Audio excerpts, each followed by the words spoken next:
Where'd the money go? Where's the money? What about that $2.1 billion that you took off the balance sheet of FTX? Is that not a reasonable question? What's the answer? This does not take away from the promise of crypto. I bought more Bitcoin when it was under 17,000 recently. I'm going to continue to build my portfolio. This doesn't change anything. Now that may put a lot of pressure on Binance, because if they couldn't get regulated or licensed because they couldn't clear when they were owner in FTX, I don't know how it's going to get any better for them now.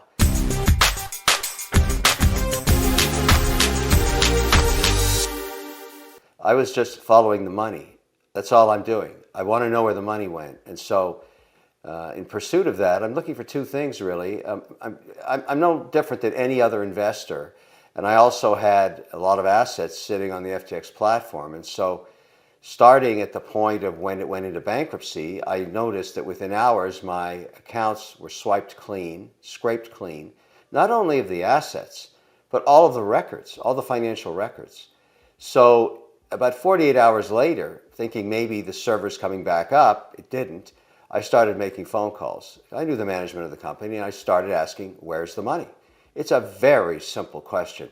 And that road has led to the, what happened on the Hill yesterday. There's a lot of people looking for the money. But I was able to call up Sam Bankman-Fried and say, okay, I'd really like to know where the money is, please, Sam. And he said he had no idea anymore because he had been forbidden from accessing the services anymore, the servers, anything. So I said, okay, let's go back 24 months.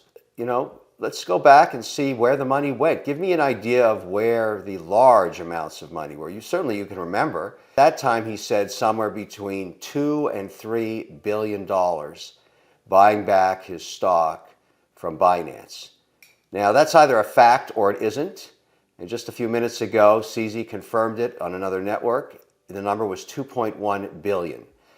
Now, my problem with that is there are two large shareholders in that company. CZ owned 20%, and Sam Bankman-Fried owned more, obviously. He was the founder.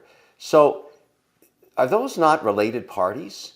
And were other shareholders offered the same terms? I mean, these are questions that are going to be raised. It doesn't matter whether, you like this line of question, you don't. It's kind of irrelevant. These are facts. All of these records are going to come to the light at some point. So I also asked Sam Bankman-Fried, okay, let me get this right, because I didn't want to hear about the small chunks. I wanted the large amounts of money. And when you start talking about 2 to 3 billion, those are large amounts. And so I asked him, what would compel you to spend that much of your resources and your assets and your liquidity? Why would you do that? Right. He said, I had no choice, because every jurisdiction I went to, I was refused a license because of the ownership of CZ and or Binance, because for whatever reason, CZ would not comply with the requests of the regulators. According to Sam Bankman-Fried, that's what he told me. Binance couldn't or wouldn't disclose the information the regulators wanted, and that forced the hand. Now, was that an orchestrated idea on Binance? I don't know. Was he being uncooperative for a reason? Had these frenemies fallen out of love with each other and they went to war? That's what it looks like to me. That was my observation yesterday on the Hill. It looks like war. The two global unregulated platforms are going at each other, and one won the war. That's it. And it looks like now there's only one unregulated global monopoly. That's all I'm saying. And frankly, I don't know why he was having a problem with this, particularly CZ. He should enjoy the transparency of this. You would think he'd want to tell the story. If there's nothing to hide, don't worry about it. I mean, obviously, this is going to end up being a he said, she said story if they ever testify against each other, and who knows if that happens. But here's my question to you. Binance, CZ, or both, go online into social media and say, I have $550 million worth of FTT tokens. I'm in the mood to sell them. I think I'm going to dump them. Basically, you read between the lines of that social media. Why in the world would anybody do that? But that clearly wasn't, in my view, what CZ was trying to do. He was trying to push the last edge to get this company into bankruptcy by giving a cash call that it couldn't fulfill. Now, there's other reasons, all these alleged transfers of capital between Alameda and FTX, but what really killed the company was the $550 million cash call. And so when Senator Toomey asked me, remember you're under oath there, what do you think happened? How did it go into bankruptcy? That's what I think.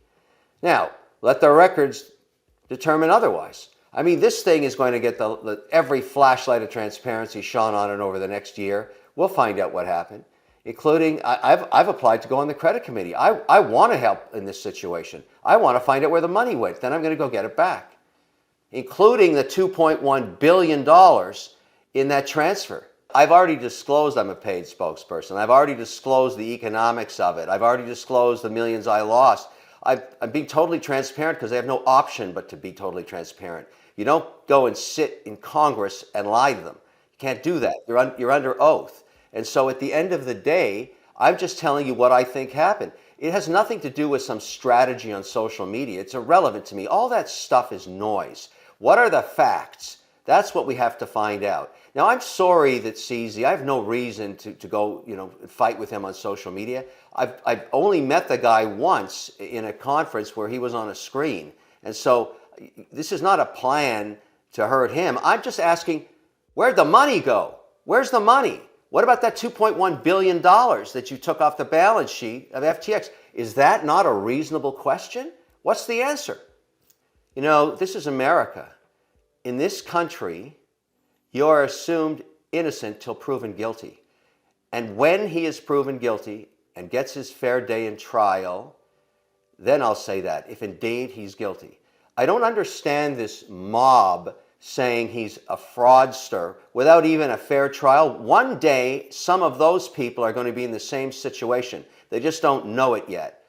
The basis of the justice system is assume innocence until proven guilty. I don't care if they don't like that. I don't care. Look, this guy, if he did all the things that have been claimed against him, he's in really big trouble. But he will get his day in court. And then after that, after it's proven and after it's a fact, we can talk about it. But I'm not going to run around ahead of the justice system. I have no idea what happened there yet. I need to see the facts. And frankly, nor does anybody else. We got to get John Ray to get the records out here. All of these allegations. Look, I understand why people are unhappy. I get it. But there is a due process. And so I stand up for anybody, anywhere, beyond Sam Bankman-Fried. You are innocent until proven guilty. This is a catastrophic failure of the FTX company. There's no denying that. It's caused a lot of pain and misery. We are past that now. It's time to go find out on a forensic basis what happened. I don't know where that journey is going to take us.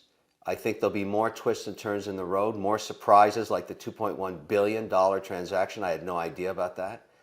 I think we'll find out lots more. And if all of these allegations are true, I think it's a very tough outcome for Sam Bankman-Fried and his family. There's two options you have. One, you let someone else write your narrative, or you speak out for yourself. I've always chosen option B. Look, we've all been sued, all of us. We all feel like idiots. We all have egg on our face. We obviously knew nothing about what was going on internally. Otherwise, we would have never taken on these assignments.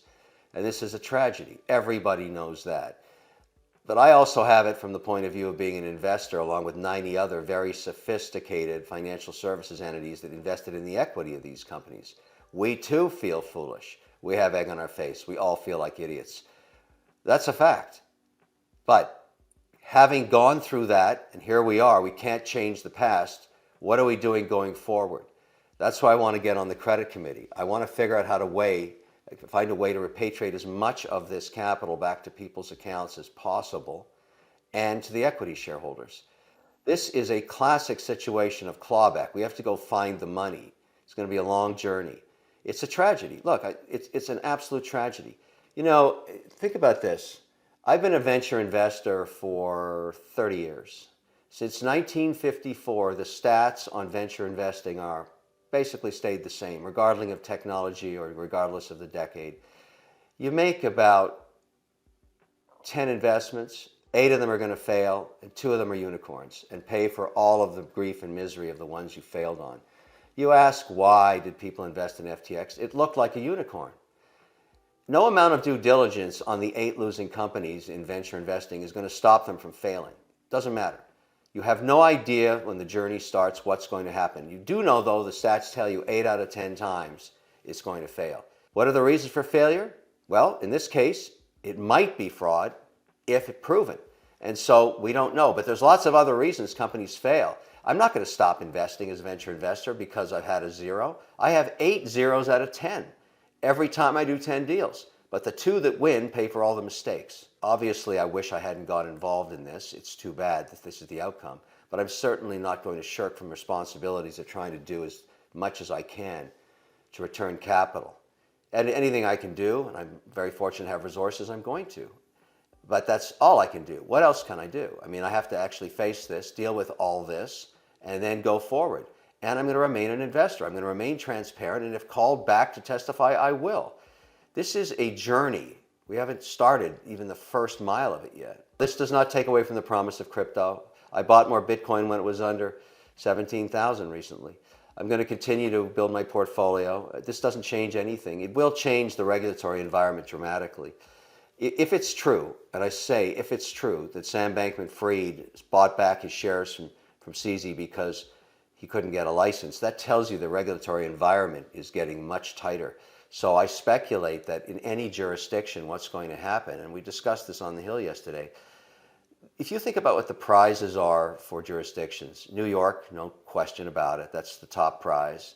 To be regulated with a broker-dealer attached to an exchange would be the top prize. Number 2 would be London. Number 3 would be Abu Dhabi. Number 4 would be Singapore.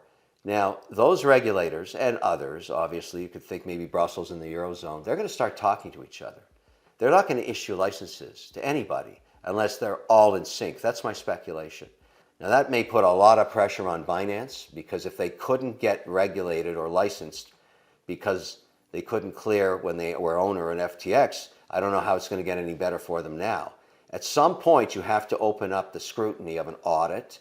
You have to be transparent. You have to say who owns the company. You have to show the cap table. You have to show the balance sheet, the income statement. You have to submit yourself to forensic audits and proof of reserves. All of these, and in many cases, in many jurisdictions, if you look at the Canadian jurisdiction, they limited the number of tokens. You looked at the 130 companies that went bankrupt, that were taken bankrupt in the FTX portfolio. The only one that didn't go bankrupt was Ledger X. It's fully regulated.